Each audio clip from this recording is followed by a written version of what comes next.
Right right Rafi గారిని ఒకసారి మీకు సమాధానం చెప్తామని అర్థం. రఫీ గారు, ఎందుకంటే అనుకూల పత్రికలు అనే పదం వాడడానికి ఓన్లీ కారణం ఏంటంటే ఆ వ్యతిరేకత ఆ స్థాయిలో ఉందా అన్న ఒక మాటకు తప్ప వాళ్ళు ఎప్పుడు ప్రతిపక్షంగానే వ్యవహరించే ప్రయత్నం చేశారు. అప్పుడు అధికారంలో ఉన్నారు, అధికారంలో ఇంకొక పార్టీ ఉంది కాబట్టి దాని డోస్ కాస్త పెద్దగా ఉండొచ్చు. ఇవాళ ఆ ప్రతిపక్ష పార్టీ ప్రతిపక్షంగా ఏదైతే వ్యవహరించాలో మీడియా అదే వ్యవహారం ఇప్పుడు కనిపిస్తుందని నేను అనుకుంటాను. బట్ అదే సందర్భంలో మీరు చెప్పాల్సిన సమాధానము, ఇసుక పాలసీకి సంబంధించి గతంలో ఉచిత ఇసుక అన్న పదం మీరు వాడిన నేపథ్యంలో ప్రజలందరూ ఫ్రీగా ఇసుక దొరుకుతుందా అన్న ఒక ఆశతో ఓట్లేశారనే విధంగా ఇవాళ వైసీపీ మాట్లాడుతుంది. దానికి తోడు ఇవాళ పరిస్థితి చూస్తే గత ప్రభుత్వంతో పోలిస్తే ఈసారి ఇంకా ఎక్కువ డబ్బులు ఖర్చు పెట్టాల్సిన అవసరం కనిపిస్తోంది. విజనరీ పేరుతో మీరు చెప్పారు కానీ వర్షాల పేరుతో వరదల పేరుతో మళ్ళీ ఇంకొక సాకు చెప్పే ప్రయత్నం చేస్తున్నారు అనేది ఒక విమర్శ. ఈ రెండింటికి ఏమంటారు? నమస్కారం సార్ చంద్రబాబు గారు, రవి గారు, మీకు అలాగే బీఆర్పీ వీక్షకులకు, బాజీ గారికి, కనకారావు గారికి అందరికి కూడా నమస్కారం. ఈ రోజు ప్యానెల్లో ఉన్నటువంటి ఇద్దరు కూడా నాకు మంచి మిత్రులే. మేము ముగ్గురం కలిసి ప్రజారాజ్యంలో పనిచేసి ఇప్పుడు వేరు పార్టీలు ఉంటాం. అయితే ఎవరి పార్టీ వాళ్ళని వాళ్ళు చెప్తారు. అయితే ఇక్కడ మనం మాట్లాడుకోవాల్సిన పరిస్థితి ఏంటంటే, ఈ సంవత్సరం పడినటువంటి వర్షాలు దాదాపు 60 సంవత్సరాల క్రితం పడి మేము చూసాం కదా. ఒక విజయవాడే కాదు, శ్రీకాకుళం నుంచి కర్నూలు, అనంతపురం వరకు కూడా విపరీతమైనటువంటి వర్షాలు పడినటువంటి సందర్భాన్ని చూస్తాం. ఒకరోజు కాదు, దాదాపు 15 రోజుల పాటు వర్షాలు పడి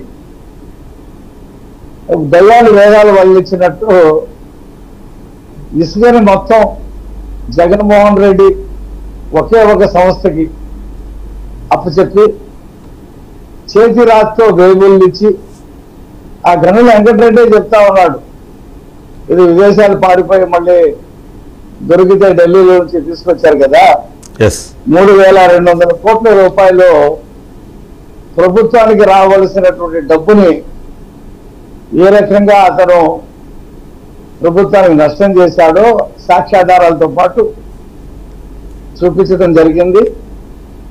ఆ పెద్దలు చెప్తే ఏ పెద్దలు చెప్పడు, ఎవరు చెప్పడు. జయప్రకాష్ వెంచర్ పేరు మీద దోచుకుంది ఎవరు చెప్పడు. అవన్నీ కూడా బయటకు వస్తున్నాయి. ఇంకా అవకాశం వచ్చింది కదా అని వాళ్ళు మాట్లాడితే కాదు, ఒక్కొక్కడు బయటకు వస్తున్నారు, చెప్తారు. ఆ పెద్దలు ఎవరో లవ్ డిటెక్టర్ పెడితే చెప్తాడు ఏ పెద్దకి ఎంత దోచిచ్చాం, ఎంత దోచుకున్నాడు అనేది తెలుస్తుంది. ఇవాళ ఇసుక మీద ముఖ్యమంత్రి గారు చాలాసార్లు ఎమ్మెల్యేలని హెచ్చరించడం జరిగింది.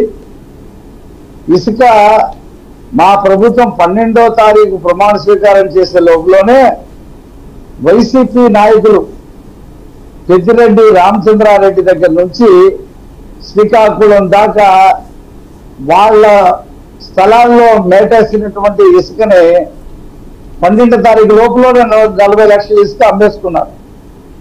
అప్పుడు పత్రికలు రాసిన ఏ పత్రికలు అయితే వాళ్ళ కోట్ చేసి మాట్లాడుతున్నారో, ప్రభుత్వం మారేలో ప్రమాణ స్వీకారం చేసే లోపల అటు హైదరాబాద్కి, ఇటు చెన్నైకి, ఇటు బెంగళూరుకి ఇసుక రవాణా జరిగిపోతుందని ఏ పత్రికలు రాశాయి. కావాలంటే మీరు చూడండి, 4వ తారీఖు నుంచి 12వ తారీఖు లోపల ఎంత ఇసుక రవాణా అయిందో.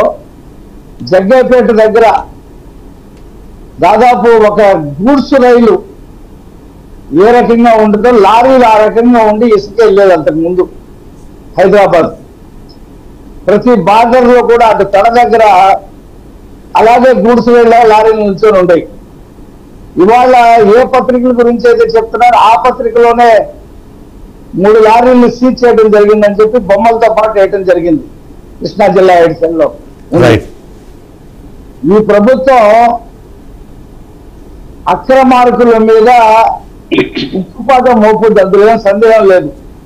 చంద్రబాబు నాయుడు గారు రాష్ట్రానికి సంబంధించినటువంటి అంశాల మీద బిజీగా ఉన్నారు కాబట్టి దీన్ని కూడా సమీక్ష చేస్తారు.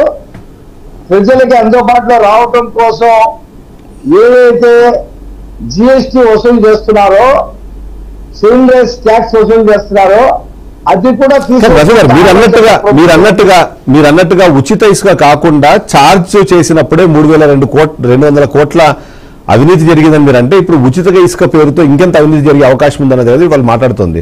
కనీసం 350-400 కోట్లు మేము ప్రతి సంవత్సరము ఖజానాకు మేము జమేశాము, దానివల్ల కొద్దిగా రాష్ట్రానికి లాభం జరిగింది. కానీ ఇప్పుడు ఇవాళ ఉచిత ఇసుక పేరుతో ఖజానాకి వేసింది 10%, 90% జగన్మోహన్ రెడ్డి దోచుకున్నాడు ఇసుకలో.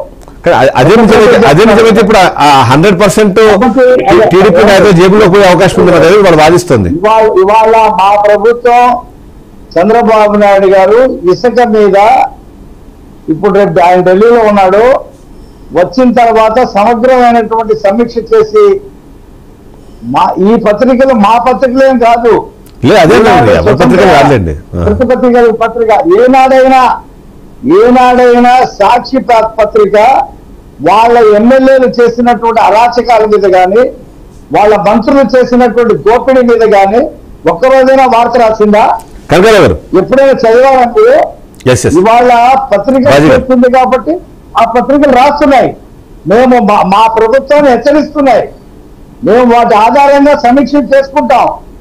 నాకేమి మా తెలుగు పార్టీ పత్రికలేం కాదు, రాస్తాయి. సాక్షిని కూడా రాయమనండి. మనం వేరే పత్రికల పేర్లు ఎందుకులేండి, నేను పత్రికల పేర్లు ఎందుకు తీసుకోవట్లేదంటే వాళ్ళని డైరెక్ట్ మనం కోట్ చేయడం. మా ప్రభుత్వం సిద్ధంగా ఉంది.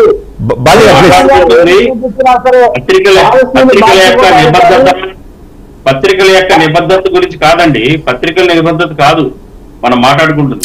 ఇవాళ ఇసుక పరిస్థితి రాష్ట్రంలో ఎలా ఉంది? ఇవాళ ప్రభుత్వం సమీక్ష చేయడానికి ఏంటంటే ఈ రోజు రెస్పాండ్ అవుతున్నారు.